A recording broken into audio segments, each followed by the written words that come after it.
BJP वालों को पूछ कौन रहा है? सरकार पहले डरी हुई है तो मौका देख रही है, हम कैसे अपनी बात से पीछे। इसको आप योगी कह रहे हो तो ढोंगी है, उसको ढोंगी बोलता है आज का युवा, क्योंकि कुछ किया नहीं 5 साल। गरीबों को 15-15 लाख रुपए उसमें आएगा खाते में। घमंडी जो एक प्रधानमंत्री देश को मिला हुआ, सबके सब दलाल है और दलाल ही थे। इसकी बातों में भरोसा तो किसी को है ना, ऐसा भरोसा होता तभी उठ के चल देते। अब उन्हें तो मतलब उनके लिए तो थूक के चाटना हो गया। अब इसको भी इसकी औकात समझ में आ गई होगी, उस दिन प्रधानमंत्री की गाड़ी के पीछे पीछे चला है। जब 14 महीने जब ही तो इसने लगाया, जब नहीं देखा कि अब तेरी वैल्यू खत्म हुई। दोबारा करूंगा। बीजेपी वालों को पूछ कौन रहा है? चेक कर रहा था तब कानून क्या मेरी कुछ छवि बन के आ जाए, इसलिए कानून लिए इतने वापस। इसकी बातों में भरोसा तो किसी को है ना, ऐसा भरोसा होता तभी उठ के चल देते।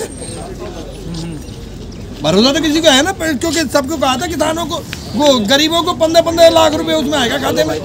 वो इसकी पूरी नहीं हुई। कौन सी बात इसकी सच्ची है? झूठा पे नंबर है। जब हम उठाएंगे जाएंगे, जब यहाँ हो जाएगा, जब साइन हो जाएंगे, गारंटी हो जाएगी, एमएसटी पे गारंटी होगी। सरकार पहले डरी हुई है तो मौका देख रही है, हम कैसे अपनी बात से पीछे हटे। ये सरकार तो मौका देख रही है, कैसे पीछे हटे। उसे हटना पड़ा, 1 साल हो गया उसे देखते देखते, किसानों को परेशान करते करते, इस मौके को देखते देखते उसे 1 साल हो गया। आज गुरु पर्व है, गढ़गंगा स्नान है, तो आज उसने वापस लेने की घोषणा करी है। अभी घोषणा करी है, अभी वापस कुछ नहीं हुआ। अभी जब संसद में जैसे ये कानून बनाए हैं, वही प्रक्रिया इनकी रद्द करने की है, तो वही प्रक्रिया पूरी हो जाएगी, ये रद्द हो जाएंगे। हमारी एमएसपी पर गारंटेड कानून बना देगी। हमारे जो ट्रैक्टरों का है 10 साल पुराना ट्रैक्टर के लिए सरकार एनजीटी कह रही नहीं चलेंगे, उस पर हमारे लिए वो हो जाएगी, छूट हो जाएगी।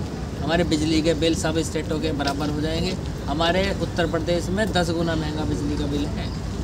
हरियाणा में 17 रुपये प्रति हॉर्स पावर बिजली का बिल है 12 का, और हमारे यहाँ 175 रुपये प्रति हॉर्स पावर बिजली का बिल है।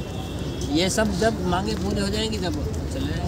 सारे अपने दर्शकों को, जितने भी सब्सक्राइबर हैं, उनको पहले बधाई देना चाहूँगा कि सरकार झुकी है। घमंडी जो एक प्रधानमंत्री देश को मिला हुआ, बहुत घमंडी नेता है, उसका घमंड टूटा है। पीछे जो पहले कहता था झुकेंगे नहीं, ये नहीं करेंगे, वो नहीं करेंगे, आज झुकना भी पड़ा है। क्योंकि बहुत लोगों ने समझाया कि प्रधानमंत्री जी आप समझ जाओ, आप किससे लड़ाई बोल रहे हो, किससे लड़ाई लड़ रहे हो, किसानों से लड़ाई लड़ के जीत पाएगा। इसको बहुत समझाया लोगों ने, समझदार लोगों ने, लेकिन नहीं समझ में आया, अड़ा रहा। और हमारे लिए तो आज मतलब खुशी भी है कि हम लोग आज इसके मुंह से खुद निकलवाया है कि बिल वापस होंगे, लेकिन साथ साथ दुख भी है कि हमारे 700 से ज़्यादा आदमी शहीद हो गए यहाँ पे इस लड़ाई को लड़ते हुए। तो देश का मीडिया है, उसको चौथा स्तंभ बताया जाता है देश की अर्थव्यवस्था। देश को चलाने में जो मीडिया का रोल रहता है, उसको एक स्तंभ माना जाता है 4 में से।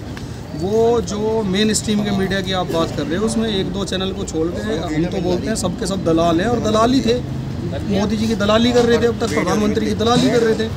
अब हम लोग नहीं समझ पा रहे हैं कि जो दलाल थे, जो एंकर थे, जो इनकी तरफ से प्रवक्ता बन के बैठते थे, और जो इनके प्रवक्ता थे, जो ये बोलते थे कि बिल तो वापस नहीं होंगी, बिल तो वापस नहीं होंगे, एक बात रट रखी थी। वही जितना तोते को पढ़ाया जाता है, उतना 1-2 इनके प्रवक्ता हैं जो भौंकते रहते हैं। भौंकता ही बोलूँगा, बोलते तो है नहीं, भौंकते हैं इनके पेड चैनल पे वो कि बिल तो वापस नहीं होंगे, संशोधन हो सकता है।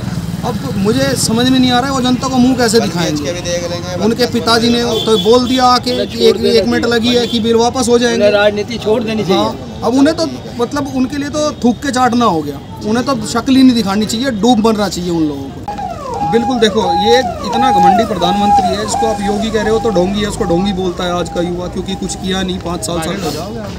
अरे वायरल क्या, उसमें कोई डर थोड़े ना है, इसका ढोंगी है। इसने किया क्या है आज तक? कोई भर्ती नहीं निकली, सारी दुनिया ढोंगी बाबा बोलती है। दूसरों के काम किए हुए, पिछली सरकार के काम किए हुए फीते काट रहा है। इसने खुद का क्या किया है? अब इसको भी इसकी औकात समझ में आ गई होगी। उस दिन प्रधानमंत्री की गाड़ी के पीछे पीछे चला है, बैठने की जगह नहीं है। आज तक कभी भी ऐसा नहीं हुआ था कि किसी भी स्टेट में प्रधानमंत्री गए और वहाँ के मुख्यमंत्री गाड़ी के पीछे पैदल धक्के खा रहा हो। कम से कम प्रधानमंत्री इतनी गरिमा तो मुख्यमंत्री की रखता है पद की, कि उसे साथ में बैठा लेता है। आप सब मीडिया से हो, आपने देखा होगा पीछे पीछे घूम रहा था गाड़ी की, तो काहे का मुख्यमंत्री रह गया है। और इसने किया क्या है?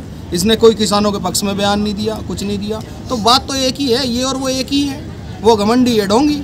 ये प्रधानमंत्री कितना कमजोर है, इससे घटिया, इससे कमजोर प्रधानमंत्री हो ही नहीं सकता देश में। इसने पहले किसानों को आतंकवादी कहा, इसने किसानों को खालिस्तानी कहा, इसके चमचों ने किसानों को खरीदे हुए भाड़े पे बुलाए हुए किसान कहा, इसके चमचों ने जो स्टेट में बैठे हैं उन्होंने, इसके चमचे जो दलाल पत्रकार हैं उन्होंने कहा कि ये किसान नहीं है, ये सब लोग पैसे के भाड़े के आए हुए बैठे हुए हैं। अब मेरी समझ में नहीं आ रहा है कितना कमजोर प्रधानमंत्री है, जो खालिस्तानी बता रहा था, जो विदेश से फंडिंग बता रहा था, जो आतंकवादी बता रहा था, अब उन्हीं के सामने झुक गया। इससे घटिया और गंदा प्रधानमंत्री हो ही नहीं सकता जो उन आतंकवादियों के सामने झुक रहा है, जिसको बोलने का ही नहीं पता, पहले उन्हीं को आतंकवादी कह रहा है, फिर उन्हीं के सामने झुक जा रहा है, फिर ना झुकता।